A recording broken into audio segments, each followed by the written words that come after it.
கர்த்தருடைய பரிசுத்த நாமத்துக்கு ஸ்தோத்திரம். இன்றைய தினத்துக்கான தேவனுடைய வார்த்தையானது ரோமர்கள் நிருபத்திலே 10ஆம் அதிகாரம் அந்த 13வது வசனத்தை நாம் பார்க்கும் பொழுது, ஆதலால் கர்த்தருடைய நாமத்தை தொழுது கொள்ளுகிற எவனும் ரட்சிக்கப்படுவான் என்று சொல்லி வேதத்தில் வாசிக்கிறோம். கர்த்தருடைய நாமத்தை தொழுது கொள்ளுகிற எவனும் ரட்சிக்கப்படுவான், விடுவிக்கப்படுவான் என்று வேதம் சொல்லுகிறது.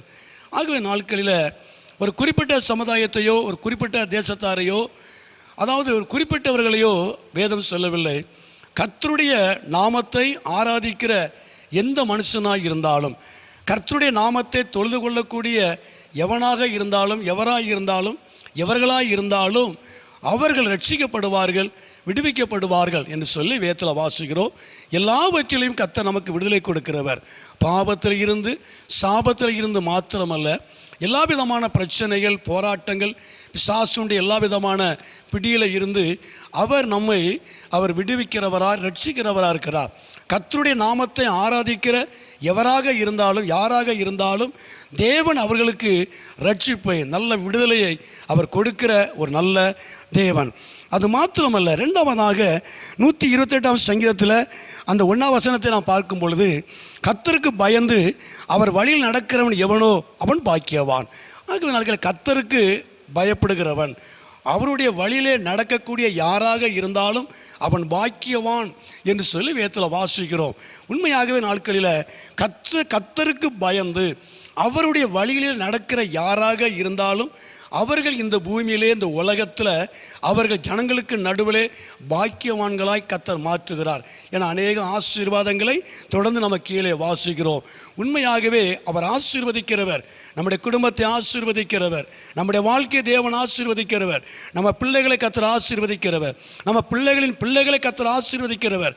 இந்த சங்கீதம் முழுவதும் இந்த அதிகாரத்தை படிக்கும்பொழுது அப்படிதான் சொல்லப்படுகிறது. தலைமுறை தலைமுறையாய் நம்மை ஆசீர்வதித்து நடத்துகிற நல்ல தேவன். காரணம் என்ன? கர்த்தருக்கு பயந்து அவருடைய வழியில் நடக்கிற யாராக இருந்தாலும் அவர்கள் பாக்கியவான்கள். தேவன் அவர்களையும் குடும்பத்தையும் பிள்ளைகளையும் பிள்ளைகளின் பிள்ளைகளையும் அவர் ஆசீர்வதித்து ஒரு நடத்துகிற ஒரு நல்ல தேவன். அது மாத்திரமல்ல, தொடர்ந்து லூக்கா 9ஆம் அதிகாரத்திலே நம்ம அந்த 62ஆம் வசனத்தை நாம் பார்க்கும் பொழுது, ஆண்டவருடைய காரியத்தில், ஆவிக்குரிய வாழ்க்கையில், கிறிஸ்துவ வாழ்க்கையில் பின்னிட்டு திரும்பாத மனிதன் யாராக இருந்தாலும், பின்னிட்டு திரும்பாத யாராக இருந்தாலும் அவன் தேவ ராஜ்யத்துக்கு தகுதி உள்ளவன் என்று வேதம் சொல்லுகிறது. தேவனுடைய ராஜ்யத்துக்கு தேவன் தகுதி உள்ளவர்களாக மாற்றுகிறார். எப்படி என்று சொன்னால், ஆவிக்குரிய வாழ்க்கையில், கிறிஸ்துவ வாழ்க்கையில், ஆண்டவருடைய காரியங்களில் நம்ம எந்த சூழ்நிலையிலையும் நாம் பின்னிட்டு திரும்பாதபடிக்கு, பின்னிட்டு திரும்பாத எவராய் இருந்தாலும் யாராய் இருந்தாலும் அவர்கள் தேவ ராஜ்யத்துக்கு தகுதி உள்ளவர்கள் என்று சொல்லி நான் வேதத்தில் வாசிக்கிறோம். உண்மையாகவே இந்த நாட்களில் யாராக இருந்தாலும் தேவன் உங்களை ஆசீர்வதிக்கிறவர். கர்த்தர் நாமத்தை அவர் மகிமைப்படுத்துவாராக. தொடர்ந்த நாட்களில் ஆண்டவராக இயேசு கிறிஸ்துவை, தேவனை நாம் ஆராதிப்போம். நாட்களிலே நாம் அவருக்கு பயப்படுவோம், அவருடைய வழியில் நடப்போம், அவருடைய காரியத்தில் நம்ம பின்னிட்டு திரும்பாதபடிக்கு நாம் முன்னேறி செல்லுவோம், விசுவாசத்தில் வளருவோம். கர்த்தர் நம்முடைய வாழ்க்கையை, நம்முடைய குடும்பத்தை அவர் ஆசீர்வதித்து நடத்துவார். ஜெபம் பண்ணும். எங்களை அதிகமாக நேசிக்கிற நல்ல பிதாவே, அருமையான ஆண்டவரே, இந்த நேரத்துக்காக நன்றி செலுத்துகிறோம். விசேஷமாக கர்த்தருடைய நாமத்தை தொழுது கொள்ளுகிற எவனோ என்று சொல்லி வேதத்தில் வாசிக்கிறோம். கர்த்தர் தாமே யாராக இருந்தாலும் உம்மை ஆராதிக்கிற, தொழுது கொள்ளுகிற எவராக இருந்தாலும் நீ ரட்சிக்கிறவர், நீர் விடுவிக்கிற தேவன், பாக்கியவானாய் மாற்றுகிற தேவன்.